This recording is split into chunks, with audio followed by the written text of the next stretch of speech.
तो स्वागत है आपका आपके अपने इस छोटे से YouTube चैनल के ऊपर जिसका नाम है यू स्टडी। और आज की इस क्लास के अंतर्गत हम 10th क्लास का साइंस का एक बहुत ही इम्पोर्टेंट चैप्टर जो कि फिजिक्स के 3-4 चैप्टरों में से एक है जिसका नाम है इलेक्ट्रिसिटी यानी विद्युत, वो करने जा रही हैं। ठीक है, बहुत ही इंटरेस्टिंग चैप्टर है, ध्यान से पढ़िएगा। इसके अंतर्गत से आपके एग्जाम में थ्योरी के साथ साथ कुछ न्यूमेरिकल भी पूछ लिए जाते हैं, छोटे मोटे आंक के क्वेश्चन जो है वो पूछ लिए जाते हैं, तो उनको ध्यान में रखना। ठीक है, ध्यान से समझना, एकदम बेसिक चैप्टर है। ठीक है, तो चैप्टर का नाम है इलेक्ट्रिसिटी यानी विद्युत। ठीक है, इसके अंतर्गत कई टॉपिक्स हम पढ़ेंगे, जैसे उनमें पहला टॉपिक जो है आपका है इलेक्ट्रिक करंट यानी विद्युत धारा क्या होती है। ठीक है, तो विद्युत धारा को समझने के लिए हम मान लेते हैं, पहले हम एक छोटी सी बात कर लेते हैं। छोटा सा टॉपिक है, वैसे तो बहुत बड़ा टॉपिक है, लेकिन आपके पोर्शन में छोटा सा टॉपिक है। पहले हम बात कर लेते हैं आवेश क्या होता है। तो आवेश हम सिंपल सा समझते हैं कि आवेश दो प्रकार का होता है, एक होता है प्लस, एक होता है नेगेटिव। जैसे हम कोई एटम पढ़ते हैं केमिस्ट्री के अंतर्गत, तो सोडियम होता है, वो प्लस अगर करता है तो ये उसके ऊपर एक चार्ज है। चार्ज किस कारण से आता है? चार्ज आता है या तो इलेक्ट्रॉन देने से या आता है इलेक्ट्रॉन लेने से। इसने इलेक्ट्रॉन दिया इसलिए इसके ऊपर प्लस चार्ज आ गया, इलेक्ट्रॉन लेता है तो उसके ऊपर नेगेटिव चार्ज आता है। उसी प्रकार से आवेश जो है दो प्रकार के होते हैं। कितने प्रकार के होते हैं? दो प्रकार के होते हैं। ठीक है, आवेश किसके कारण उत्पन्न होते हैं? आवेश इलेक्ट्रॉन्स के कारण उत्पन्न होते हैं। अगर किसी जगह से कोई इलेक्ट्रॉन जाता है तो वहाँ पर प्लस आ जाता है, अगर किसी जगह पर कोई इलेक्ट्रॉन आता है तो वहाँ पर माइनस चार्ज आ जाता है। ये सिंपल सा छोटा सा आवेश होता है। आवेश कोई बड़ी चीज़ नहीं है। आवेश किसी भी जगह से अगर कोई इलेक्ट्रॉन जाता है तो वहाँ पर प्लस आ जाता है, किसी भी जगह पर इलेक्ट्रॉन ऐड होता है तो वहाँ पर नेगेटिव चार्ज आ जाता है। ठीक है, तो चार्ज के सामान्य से दो प्रकार होते हैं, पॉजिटिव और नेगेटिव। चार्ज के बारे में बहुत ज़्यादा विस्तृत रूप से आप आगे की क्लास में, जैसे 12th में जाओगे तो आपका पहला जो चैप्टर है वो आवेश का ही है, उसके बारे में आप वहाँ पर पढ़ेंगे। हमारे जो काम आने वाली चीज़ें हैं वो ये हैं कि आवेश दो प्रकार का होता है, एक होता है पॉजिटिव, एक होता है नेगेटिव। आवेश इलेक्ट्रॉन के कारण उत्पन्न होता है। इलेक्ट्रॉन अगर कहीं से जाता है तो वहाँ पर पॉजिटिव आ जाता है, कहीं पर आता है तो वहाँ पर नेगेटिव आ जाता है। ठीक है, ठीक है, बात करते हैं आवेश बड़ी चीज़ है या इलेक्ट्रॉन बड़ी चीज़ है। तो ध्यान से देखो, इलेक्ट्रॉन के जाने से क्या उत्पन्न होता है? आवेश। एक इलेक्ट्रॉन के जाने से एक प्लस आवेश उत्पन्न होता है। ठीक है, तो यहाँ पर जो बड़ी चीज़ है वो आपकी है आवेश, न कि इलेक्ट्रॉन। ठीक है, बड़ी चीज़ आवेश है, इलेक्ट्रॉन आवेश के उत्पन्न होने का कारण है। ठीक है, आवेश बड़ी चीज़ है, इलेक्ट्रॉन छोटी चीज़ है। ठीक है, अब देखो, अब हम बात करते हैं आवेश की। हमने थोड़ी सी बात कर ली क्योंकि यहाँ पर हमारे काम आएगा इलेक्ट्रिक करंट में। अब हमारे पास मान लेते हैं एक तार है, इस तार के अंतर्गत इलेक्ट्रिक करंट बह रहा है इधर। ठीक है, अब इलेक्ट्रिक करंट बह रहा है तो इसका मतलब क्या है? तो हम करते हैं, इस तार को एकदम जूम कर लेते हैं, एकदम जूम कर लिया और हमने इसके अंतर्गत एक सर्कल काट लिया। ठीक है, एक छोटा सा सर्कल काट लिया हमने इस तार के अंतर्गत। धारा बह रही है इधर। ठीक है, धारा बह रही है इधर। धारा का मतलब क्या है? धारा का मतलब ध्यान से समझना, अगर इसके अंतर्गत इलेक्ट्रिक करंट बह रहा है मतलब इसके अंदर इलेक्ट्रॉन्स बह रहे हैं। क्या बह रहे हैं? इलेक्ट्रॉन्स बह रहे हैं। इस अनुप्रस्थ, ये जो आपका क्षेत्रफल है, ये जो आपका क्षेत्रफल है, इस क्षेत्रफल से कोई भी जो चार्ज होता है उसको हम शो करते हैं क्यू से। किससे शो करते हैं? क्यू से। ये आपको ध्यान में रखना है। इस जो आपका क्षेत्रफल दिख रहा है, इस क्षेत्रफल से एक सेकंड के अंतर्गत, एक सेकंड के अंतर्गत कितने आवेश उधर जा रहे हैं? इस क्षेत्रफल से एक सेकंड के अंतर्गत कितने आवेश इस क्षेत्रफल से उधर जा रहे हैं, वही आपकी क्या कहलाती है? इलेक्ट्रिक करंट कहलाती है। आवेश जो होता है इसको हम क्यू से दर्शाते हैं। इसका SI मात्रक आप लिख लीजिए अपने नोटबुक में। इसका SI मात्रक होता है कूलाम। आवेश का SI मात्रक होता है कूलाम और इसको हम क्यू से दर्शाते हैं। ठीक है, कूलाम एक वैज्ञानिक का नाम है, इसने एक बहुत बड़ा नियम दिया था आवेश के ऊपर, इसलिए इसका SI मात्रक कूलाम रखा है। और आवेश जो है इसको हम क्यू से दर्शाते हैं। और इस अनुप्रस्थ काट क्षेत्रफल से एक सेकंड के अंतर्गत जितने आवेश जा रहे हैं उतने आवेशों को हम विद्युत धारा कहते हैं। विद्युत धारा को हम दर्शाते हैं आई से, किससे, आई से, ठीक है। वापस से देखिए, 1 सेकंड के अंतर्गत जितने आवेश इस क्षेत्रफल से उधर जा रहे हैं उसको हम कहते हैं इसके अंतर्गत प्रवाहित होने वाली विद्युत धारा। कहने का मतलब क्या है, प्रति एकांक समय में बहने वाले आवेशों को, या विद्युत धारा की परिभाषा देखना, आवेशों के, सिंपल सी परिभाषा है, आवेशों के प्रवाह की दर को विद्युत धारा कहते हैं। विद्युत धारा कहते हैं, किसको कहते हैं, आवेशों के प्रवाह की दर को।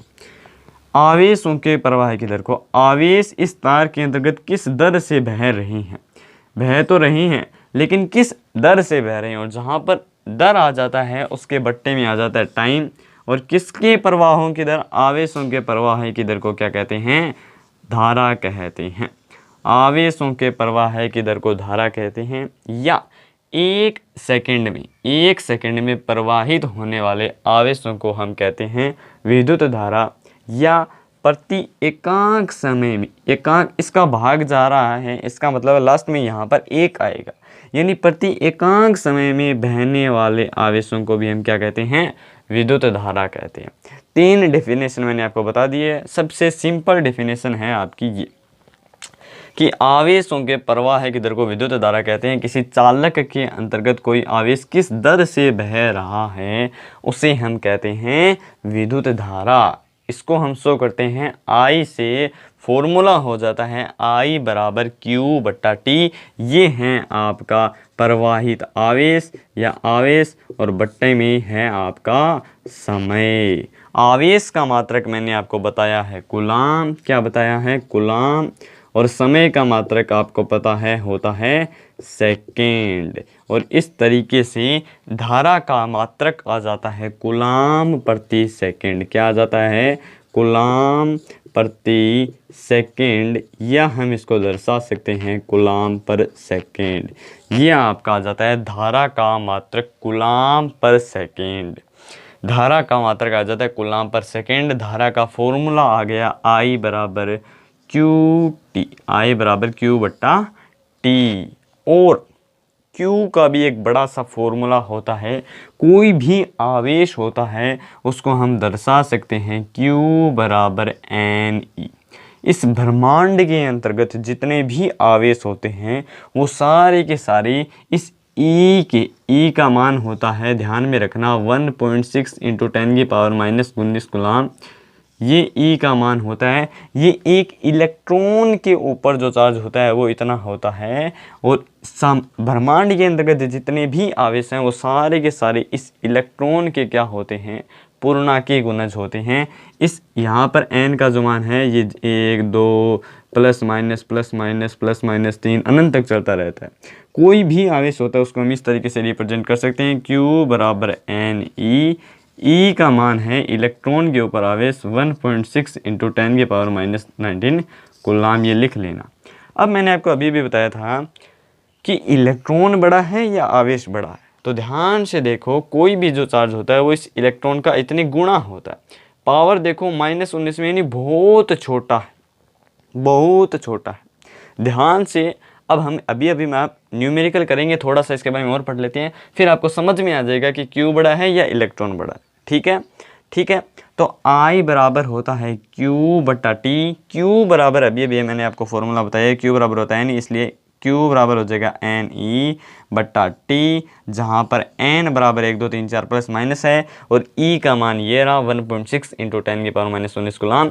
ये एक इलेक्ट्रॉन के ऊपर आवेश होता है। इस फॉर्मूले को आप लिख लीजिए, बहुत काम में आएगा। इसको लिख लीजिए, ये परिभाषा लिख लीजिए, ये मात्रक लिख लीजिए, और इसके बारे में आपने पहले लिख ही लिया है। ये डिटेल भी बहुत इम्पोर्टेंट है, ये आप लिख लीजिए। ठीक है, अब हम बात करते हैं धारा के वास्तविक मात्रक की। ये तो है आपका धारा का एमकेएस पद्धति में मात्रक। ठीक है, वो आपको ज़्यादा ध्यान में नहीं रखना है। ये भी मात्रक है, इसका ऐसा ही मात्रक होता है धारा का एम्पियर। क्या होता है, एम्पियर। इसको हम दर्शाते हैं ए से। धारा का ऐसा ही मात्रक होता है एम्पियर, इसको हम दर्शाते हैं ए से। किसको, ए से। ठीक है, जैसे मान लो 3 एम्पियर की धारा बह रही है तो इसको हम दर्शाते हैं 3A से। ठीक है, तो ये धारा का ऐसा ही मात्रक होता है। ठीक है, अब हम बात करते हैं 1 एम्पियर धारा की परिभाषा की। 1 एम्पियर धारा कितनी धारा होती है? 1 एम्पियर धारा, तो यहाँ पर एक मान कब आएगा? जब यहाँ पर भी 1 होगा और यहाँ पर भी 1 होगा। यानी 1 सेकंड में यदि 1 कूलाम आवेश प्रवाहित होता है तो धारा का मान कितना होता है? 1 एम्पियर। तो यहाँ पर लिख लीजिए, यदि किसी चालक में 1 सेकंड में यदि 1 कूलाम आवेश प्रवाहित होता है तो प्रवाहित होने वाली धारा का मान 1 एम्पियर होता है, या उस तार के अंतर्गत 1 एम्पियर की धारा बहती है। जब किसी चालक के अंतर्गत 1 सेकंड में 1 कूलाम आवेश प्रवाहित होता है तो धारा का मान 1 एम्पियर होता है। ये परिभाषा लिख लीजिए। 1 एम्पियर की परिभाषा पूछी जा सकती है आपके बोर्ड एग्जाम के अंतर्गत। ये मात्रक भी पूछा जा सकता है, ये फॉर्मूला भी पूछा जा सकता है, ये भी पूछा जा सकता है। इसके ऊपर अभी भी आपको मैं न्यूमेरिकल कराऊंगा, तो इसको लिख लीजिए, I बराबर NE/T। और विद्युत धारा की परिभाषा भी आपसे पूछी जा सकती है। तो इतनी चीज़ें आप लिख लीजिए, बहुत ही इम्पोर्टेंट चीज़ें हैं। ठीक है, लिख ली। अब इसके साथ में यहाँ पर आपको 2-3 और इम्पोर्टेंट चीज़ें लिखा देता हूँ। कहीं पर अगर आपके पास इस तरीके से आ जाए म्यू ए, तो इसका मतलब होता है 10⁻⁻6 एम्पियर।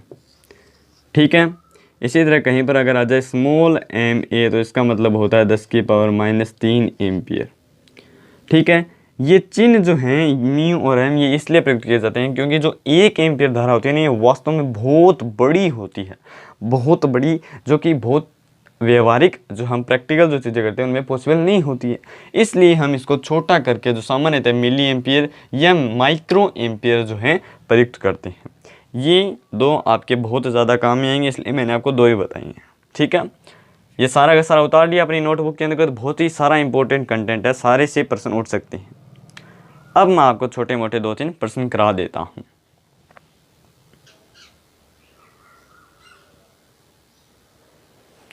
अब हम एक छोटी सी ये क्वेश्चन करने से पहले एक बात और कर लेते हैं, धारा की दिशा की, कि धारा बहती किधर है। तो धारा जो होती है, मान लीजिए ये आपका कोई करंट वायर है, तार है, इसके अंतर्गत मैंने आपको बताया था कि जो धारा होती है बहने का मुख्य कारण होता है आवेश। क्या होता है? आवेश। और आवेशों के बहने का मुख्य कारण मैंने आपको बताया था इलेक्ट्रॉन। क्या बताया था? इलेक्ट्रॉन। तो इस करंट, इस वायर के अंतर्गत यदि इलेक्ट्रॉन इधर बह रहे हैं, तो धारा का मान इलेक्ट्रॉनों की दिशा के विपरीत दिशा में यानी इधर होगा। ठीक है, धारा, विद्युत धारा की दिशा हमेशा जिधर इलेक्ट्रॉन बहते हैं उसकी विपरीत दिशा में किसकी धारा होती है, मतलब किसकी दिशा होती है, सॉरी, धारा की। ठीक है, जिधर इलेक्ट्रॉन बहते हैं उसकी विपरीत दिशा के अंतर्गत धारा की दिशा होगी। यदि इलेक्ट्रॉन इधर बह रहे हैं तो धारा की दिशा इधर होगी, यदि इलेक्ट्रॉन इधर बह रहे हैं तो धारा की दिशा इधर होगी, यदि इलेक्ट्रॉन इधर बह रहे हैं तो धारा की दिशा ऊपर की ओर होगी, यदि इलेक्ट्रॉन उधर बह रहे हैं तो धारा की दिशा इधर होगी। जिधर इलेक्ट्रॉन बह रहे हैं उसकी विपरीत दिशा पकड़ लो, वही क्या होगी? धारा की दिशा होगी।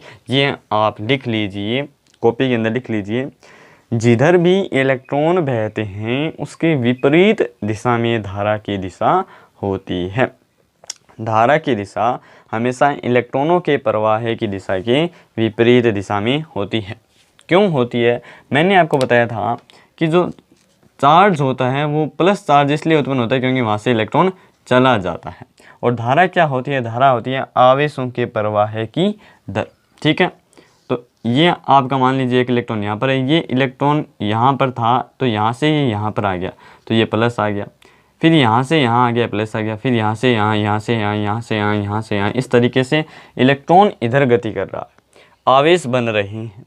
आवेश बन रहे हैं। ठीक है, आवेश अगर बन रहे हैं तो आवेश अगर आप ध्यान से देखोगे तो अनंत से ऐसे इलेक्ट्रॉन बहते रहते हैं। सर्किट से, बटन से इलेक्ट्रॉन आते हैं, बटन से थोड़ी आते हैं, बैटरी से आते हैं, बैटरी से इलेक्ट्रॉन आते रहते हैं और वहाँ से चार्ज उत्पन्न होता रहता है। इस तरीके से आप देखेंगे तो प्लस जो है इधर इधर इधर इधर इधर हमें मिलता ही नहीं। इस तरीके से धारा की दिशा हमेशा इलेक्ट्रॉन की दिशा के विपरीत दिशा में होती है। हालांकि ये जो मैंने आपको एक्सप्लेनेशन बताया ना प्लस प्लस वाला, ऐसा कोई नहीं होता है वास्तविक में, ये तो मैंने केवल आपको याद रखने के लिए बताया। ठीक है, तो धारा की दिशा हमेशा इलेक्ट्रॉनों की दिशा की विपरीत दिशा में होती है।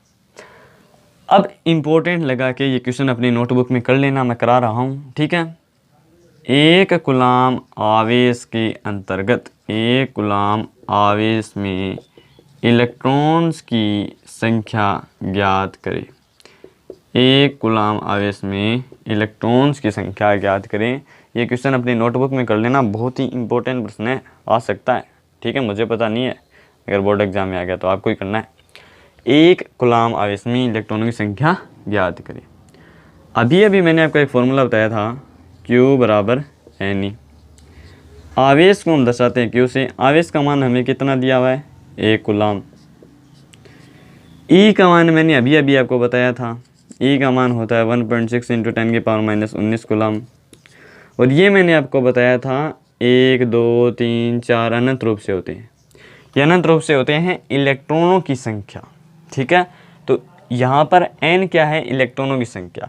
तो n का फॉर्मूला अगर बनाते हैं तो ये E आ जाएगा बट्टे में, तो ये आ जाएगा Q/E।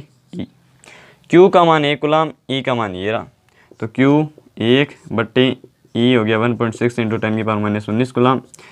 ये कटेगा तो ये आएगा ऊपर, ये भी ऊपर जाएगा तो ये हो जाएगा पॉजिटिव 10⁻18। 19 था, एक 0 यहाँ पर लगा देते हैं। 100 में 16 का भाग देंगे तो आएगा 16 6 के 96, बचे 4, 16 दूनी 32, 16 पंजे 80 गुणा 10⁻18 इलेक्ट्रॉन्स। अब ध्यान से देखो, एक कूलाम आवेश के अंतर्गत इतने इलेक्ट्रॉन हैं। कितने इलेक्ट्रॉन हैं, इतने इलेक्ट्रॉन हैं एक कूलाम आवेश के अंतर्गत।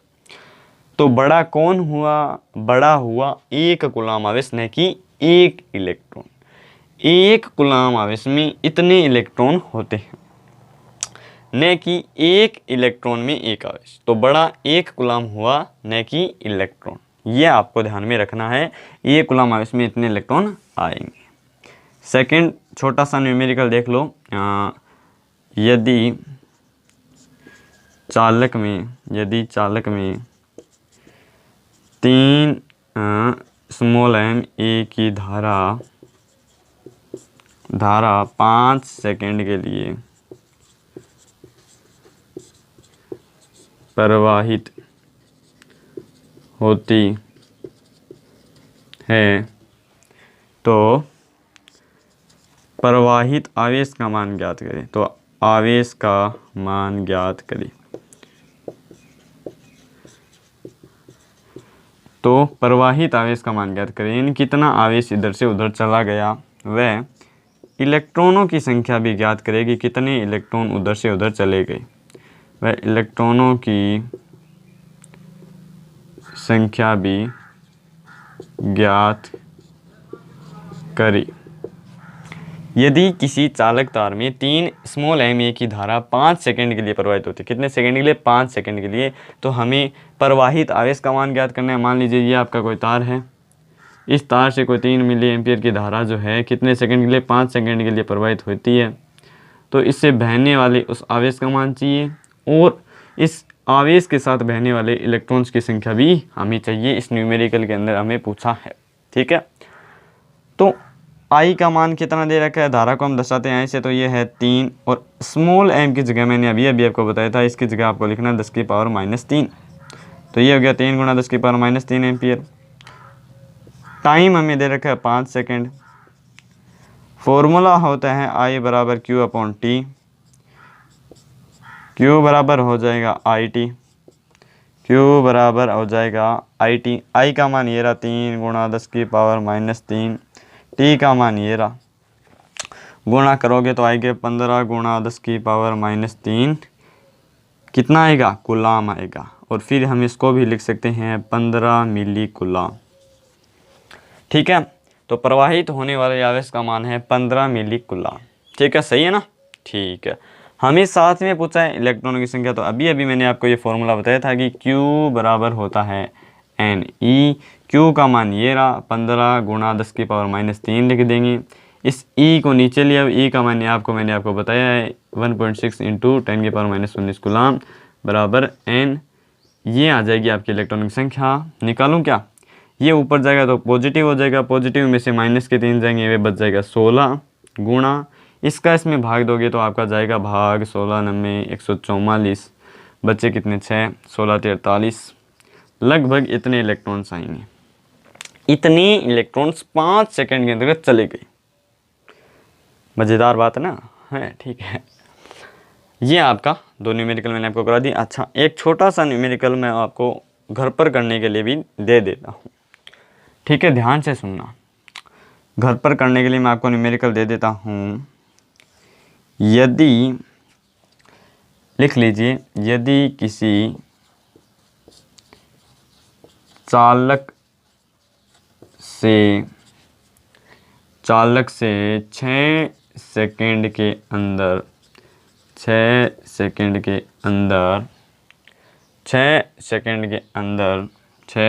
अंदर 6 गुणा 10 की पावर -19 पॉजिटिव कर देते हैं प्लस इलेक्ट्रॉन बहते हैं तो प्रवाहित धारा का मान ज्ञात करें। आपको करना है घर पर। यदि किसी चालक तार से 6 सेकंड के अंतर्गत 6 गुणा 10 की पावर प्लस के 19 इलेक्ट्रॉन बहते हैं तो आपको मान ज्ञात करना है प्रवाहित धारा का मान। ठीक है, फॉर्मूला एक तो काम में आएगा आपके ये, एक काम में आएगा आपके ये। ठीक है, ये आपको करना है घर पर सोल्व। ठीक है, कंटेंट तो पर्याप्त है ना। ठीक है, तो धन्यवाद। आगे की क्लास में हम करेंगे विभव, विभवांतर और भी बहुत सारी इंपॉर्टेंट चीज़ें।